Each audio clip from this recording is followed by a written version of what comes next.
Сәлеметсіңдер ме, балалар? Сабаққа қош келдіңдер. English Plus Workbook 5 сыныптың 20-21 беттегі тапсырмаларын орындайтын боламыз. Сабақ ұнаса, видеоға лайк бас, подписаться басып, қолдап кет.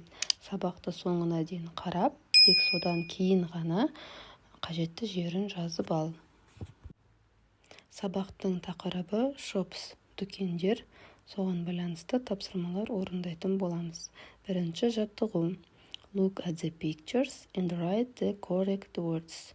Суреттерге қарап, дұрыс сөзді жаз. Бірінші суретте chemists, дәріхана. Екінші суретте news agents, дәрі сататын, газет сататын дүкен. Үшінші game shop, ойын дүкені. Төртінші shoe shop, аяқ киім дүкені. Бесінші компьютер shop, компьютер дүкені. Және алтыншы clothes shop, киім дүкені. Екінші тапсырма. What shops are the things from? Төмендегі заттар қандай дүкеннен? Complete the crossword. Кроссвордты аяқта. Across бойымен down төмене солай жазып шығамыз. A football and a tennis racket. Sports shop. Екінші shoes, shoe shop. Үшінші a games console, game shop. Төртінші milk, eggs and rice, supermarket. A laptop, computer shop. A dog and a rabbit, pet shop. Jeans, clothes shop. A book, book shop.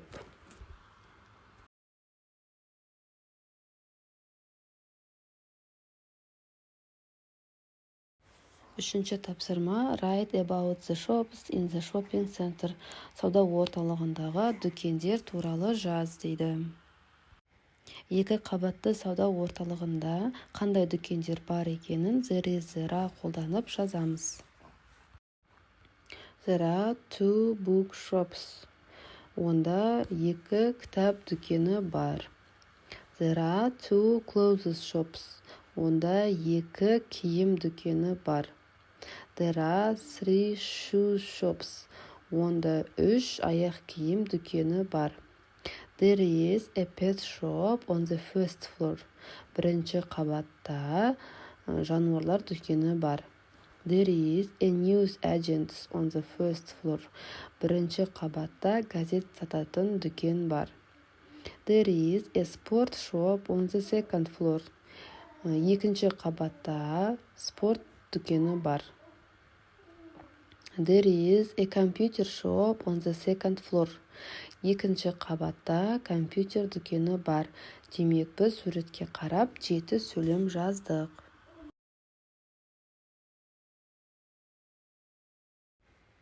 Енді 21 беттегі тапсырмаларды орындайтын боламыз. Зері, questions and short answers. Зері-зіраға сұраулы тапсырмалар және оларға жауап беру тапсырмаларын орындаймыз.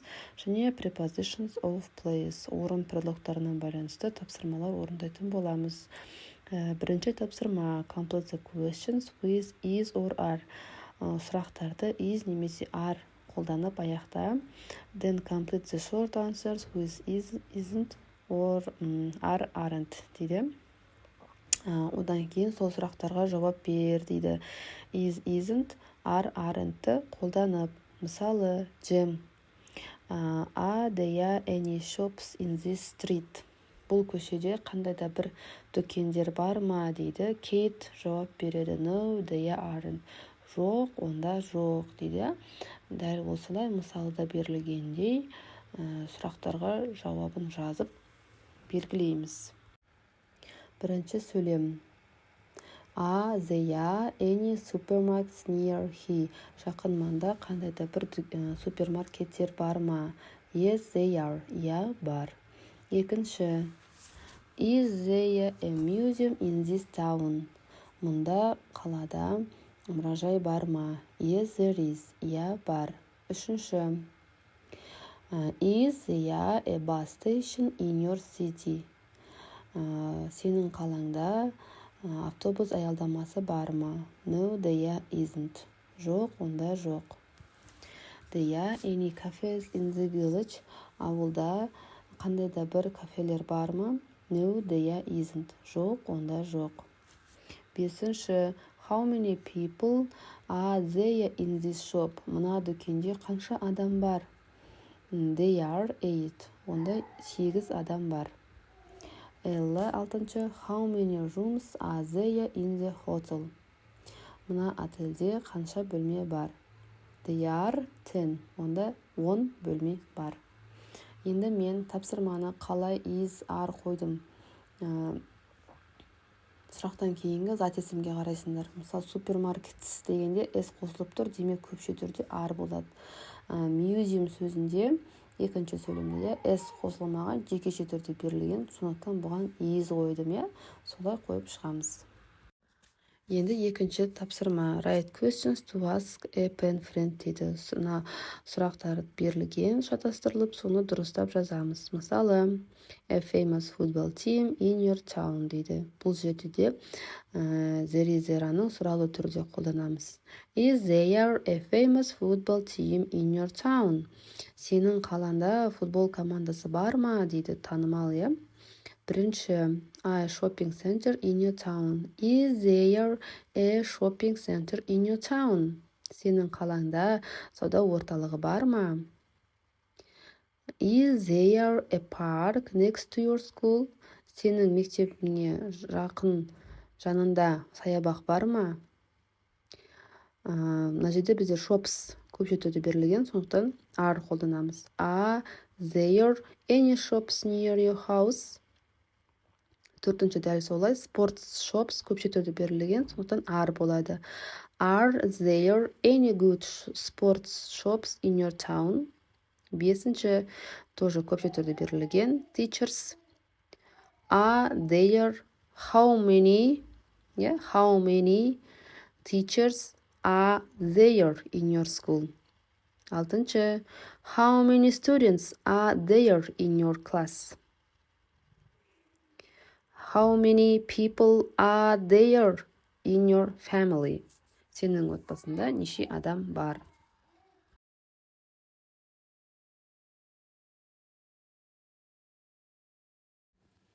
Үшінші тапсырмамыз write questions using the words in the box. Кестеде берілген сөздерді пайдалан. Then write short answers. Одан кейін қысқаша жауап бер. Егер де сөздің жанында x болса, ол болымсыз. Ал егер де галочка тұрса, болымды. Мысалы, is there a sport center? Онда спорт орталығы бар ма? Is болғандықтан, және спорттың қасында x берілгендіктен, ол болымсыз. No, there isn't. Are there any students? Онда қандай да бір студенттер бар ма? Yes, there are. Бар. Енді бірінші сұрақ. Is there a bookshop? Онда дүкен бар ма? No, there isn't. Жоқ, онда жоқ. Is there a park? Онда саябақ бар ма? Yes, there is. Бар. Is there a school? Онда мектеп бар ма? No, there isn't. Төртінші, are there any cars? Онда көліктер бар ма? Yes, there are. Бар. Are there any houses? Онда үйлер бар ма? No, there aren't. Жоқ, онда жоқ. Are there any teachers? Онда қандай да бір ұстаздар бар ма? Yes, they are.